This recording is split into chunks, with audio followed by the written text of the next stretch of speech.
and we're going to talk about visual arts. And we're very fortunate today to again bring back Ruth McCartney, and we're bringing back Shannon, Victoria, and Eric, who are all amazing visual artists that will discuss, some of the things that they're doing and what we're going to be doing together. Ruth, did you change again? Like, I'm making sure I get this right. She changed again. I don't have time to get up from the desk yet. So it's Hollywood. You got to have wardrobe working, baby. Yeah. So, and Shannon, you're here, and I'm looking for Victoria and Eric as well. If Shannon could start her video, there's Victoria's coming up. It takes a minute when I know. Yeah, and we change it over because we make it from literally going from hi Victoria. Yeah. And Shannon, we're just waiting for you to show up, and then I believe Eric is here as well. I think he is coming on. Indeed, indeed. Nice background, Victoria. Thank you. Yeah. Okay. Okay, Eric isn't here. So unfortunately, Eric, I don't think is joining us because we can't seem to locate him. There's Shannon. There we go. Shannon, yeah, no, he was having trouble getting on this morning, but he may pop in. We've been having emails. All right, no worries. We Shannon, can look at his art anyway. Lovely to see everybody. And I'm just going to give a little bit of background. We've introduced Ruth, and everybody knows our favorite digital diva. And Shannon, after a storybook career in music, Shannon immersed herself in her paintings, receiving accolades for her artwork. In 1998, Shannon was awarded the title of the world's greatest Beatle artist by the Lord Mayor of Liverpool, England. Utilizing her innovative eye, strong sense of design, and inspiring creativity, Shannon has developed and perfected her painting style, and in the process has amassed legions of loyal fans around the world. You'll see her work today. It is unbelievably amazing. Unbelievably. I'm blown away every time I look at a piece. It's just absolutely fantastic. I want to talk about Victoria, and I always get your last name incorrect, so please. Right. It's Glaittli. That's Glaittli? That's why Okay, I got it right. Shadow Gallery is my art brand because it's way. Yeah, I know, but I want to make sure I get it right, and I probably won't. It took me a while to get Mariano's last name, so I apologize. It's okay. Victoria is a self-taught US-based artist working primarily with acrylics on canvas. Her subject matter is focused predominantly on portraits steeped in the pop culture genre. Victoria has always felt things deeply and has had natural ability to translate the images she sees to the canvas in a unique and introspective style, getting inspiration from many other artists and forms of art. So I want to welcome you both. I want to really thank you for both being here. Thank you, and for spending the time today. So bear with me while I move over to questions. I mean, this one is this one is my easiest panel to deal with because, it really is one question to each of you, and we're going to show your work, and I'll start with Shannon. I would like you to think about, this from the perspective of your fans, other artists, the creative process, and yes, the monetary value, and anything else you can think of. Why are you embarking on this adventure, moving into NFTs at this stage of your career? Well, let me try and make it as simple as possible. Years ago, I won't say what year, but years ago when I started painting traditional artwork, it was your basic paintbrush to canvas. And in the 70s, we saw a little tool called the airbrush come in. Now that airbrush came in, and many people were naysayers. This is not going to happen. It's cheating. It's not. Everything that you could think of, they put it down. I was one of the ones that embraced it. I loved it. Still use it today. It's one of the tools in my arsenal that I use whenever I can, along with that paintbrush that I originally used. And so the naysayers started coming along when it picked up really well, and they came to me for airbrush lessons. So while I'm giving them airbrush lessons, the digital world comes in. I think it was 1987, Photoshop came in. Right. And again, I embraced it, another tool in my arsenal. And again, this chain of events starts happening, and I am now, I traditional paint, I airbrush, and I'm entering the digital art world. And as that's happening, again, the naysayers, this will never fly, this is cheating, this can't happen, everything you can think of. was put on the a negative block. And then suddenly, as that starts picking up, we have these people that are getting further and further behind as the time is coming forward. So now this digital thing is really happening. And along comes this new wave of NFTs. And I've never been one to procrastinate. I am on board. Ruth talked to me about this, and I was like, wow, this is something new. I mean, there are such things as embellished artwork that I've done on canvas that can be done on NFTs. So I could take this, this guy on the left here that probably looks really familiar to Ruthie, and say, I can maybe just a tiny bit embellish him so he's different than the original. I can do that in my digital way, or even doing the movie stuff that I do. I can make that move so it becomes its own digital entity that somebody would want to have. It's a one-off. Nobody else can have that one. So I think this opens a whole new door to artists. And of course, we're on the ground floor, infantile stages. Artists have come into worlds like this before, and really with that creativity that we bring to the table, we can help develop this and change this as it goes on to be bigger and bigger and better and better. And that makes a lot of sense, and that's a fantastic answer. The other thing too is it makes your art transportable, right? Somebody just doesn't have to hang it in a living room or a space.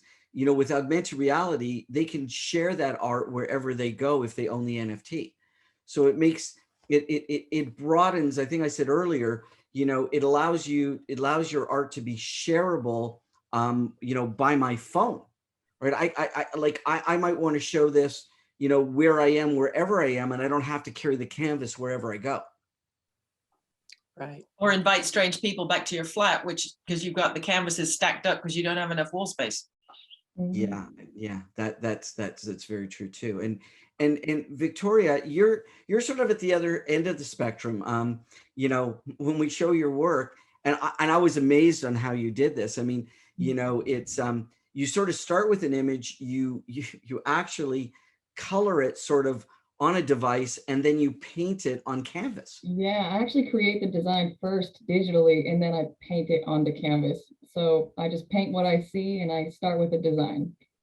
And so so what do you think of NFTs from your perspective? Because, you know, Shannon's been in the industry for quite a few years, and she's seen this transition from, you know, literally traditional paint to airbrushing to digital and now to NFTs, where you're coming from almost exactly the opposite. You're going from sort of digital to canvas and now to NFTs.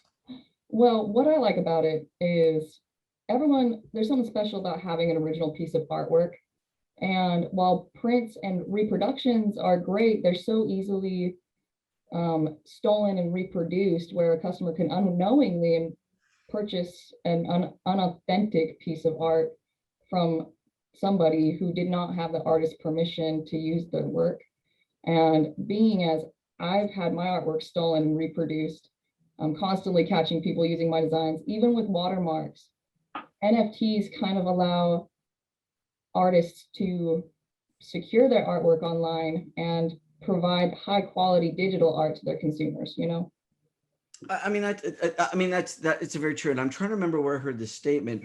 And I think it might have been Ruth that was telling me this story, because I get so many stories from Ruth where you know, an artist, somebody was advertising a particular art, literally advertising someone else's artwork.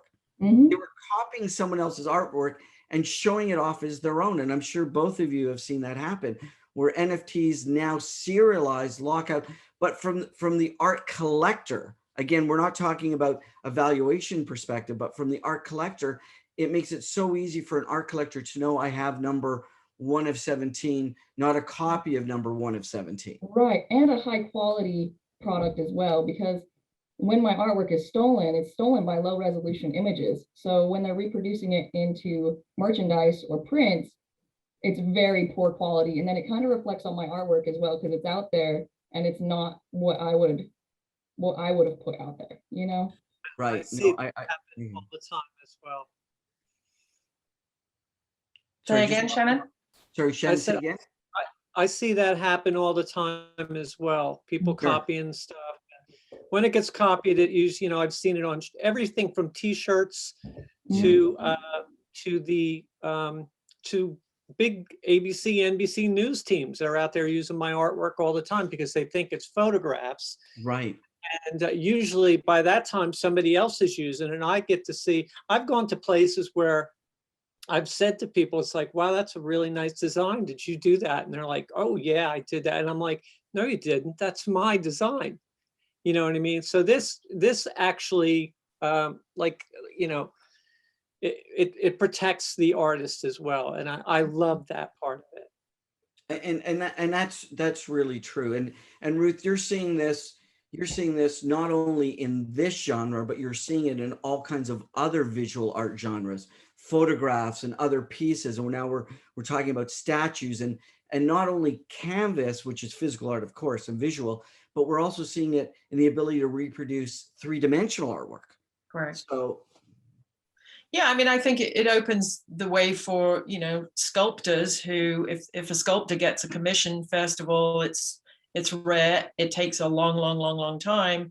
And, sculptors are just truly on a path of, one and done for a city or whatever, like the Beatles sculpture in downtown Liverpool at the Pier Head. But with NFTs, working with artists like Shannon and Victoria and Eric Cash, who's another illustrator that we're working with, it gives you, there's some of Eric's work. It gives not only visual artists, but physical sculptor artists a way to create, like Shannon creates and paints guitars. yes. So, look for the possibility of owning a collection of guitars in your phone. Well, I'm really, I don't know if Shannon, you got to see, and Victoria, you got to see, the Philip Ransom stuff earlier for liquid wrap, but which is a polymer that you can use, that you can use to, I've got this crazy idea to talk to you, Shannon, about guitars and coatings and airbrushing, and Victoria got some really crazy ideas for you as well, but there's lots of collaboration opportunities too in this space where you can get a digital artist, a traditional artist together with let's say a music artist and other talent, any performance arts, and you can combine all these different messages together in a single display. It truly is multimedia. I mean, it's the big collaboration of, why wouldn't there be, when the plate of one of our gourmetnft.com chefs is photographed and finished, why wouldn't there then be a digital representation of that fantastic food? Could happen, right? All things are possible. Yeah, it's just unbelievable. And so I also know that for our viewers today, both Shannon and Victoria, you have both agreed to provide a prize to each one of them. And we couldn't, and again, someone just has to scan their Oasis logo for a chance to win. I know that you're both going to give us prints and they're going to be signed. And I think, Shannon, if I'm not mistaken, yours comes with a thumbprint on it. Yes, it has a thumbprint, my thumbprint. And I do that with all my prints, like Bill Weiland Gallery in Hawaii. All my artwork comes with a thumbprint, so it's got my DNA kind of already built into it as well. That is amazing. And, we haven't even talked about, again, as we talked earlier, about the potential long-term opportunity of marrying physical art with digital art. Or in the case of, I don't want to be so bold, but I know Shannon has this at Bill Weiland's gallery, has this amazing collection of 4 images that are, are just unbelievable. Those type of things can lend themselves, not that they will, but can lend themselves potentially to the opportunity of fractionalization as well. So there's lots of different ways to deal with art, but we're so fortunate to have both of you, and Eric, who couldn't make it today, both of you with us, and we're looking forward to showcasing your artwork in NFTs and bringing the public at large the ability to have your art literally at their fingertips everywhere they go. That's what I ultimately love about the whole genre, is that, you know, people who travel a lot or they're away from home, they can't enjoy their art that's hanging on the wall in, you know, Arizona if they're working in Tokyo or London or whatever. You can literally enjoy your art wherever you are. It goes with you. And for collectors who hold these things near and dear to their hearts, especially with pop culture images and Beatle images, they want to be able to access that stuff without having to fly to a physical place and open a door and stand there and look at it and not share it with anybody. It's shareable, it's portable, it's digital, and I love it. Thank you. Would either of you like to say any parting words? Shannon? Yeah, I'm looking forward to, I really am quite blown away by this whole thing, and I'm looking forward to where it's going to go and where I'm going to go with it. So, you know, it's great for the new fan bases that are out there. My fans get to get a whole nother way of collecting my stuff. And yeah, I'm just looking toward the future, as I always do. And thank you for the opportunity today as well. Thank you. Thank you. And Victoria? Same here. Thank you for partnering with me on this, and hopefully we can collaborate on some cool things and see all the potential of these NFTs, because you guys bring the knowledge and I bring the art, and I'm excited to see what happens. That's great. Well, thank you all. Really appreciate your time today. You know, enjoy, and we look forward to, and again, for all those that are viewing, please go to the Oasis digitalstudios.com site and sign up for the pre-sale of both Shannon and Victoria's NFTs. I think you'll be delighted by both of their art, as well as Eric Cash's. But again, very different art, very amazing art, but so beautiful in each of their own rights. Thank you. Thank you. Take care. Bye-bye now.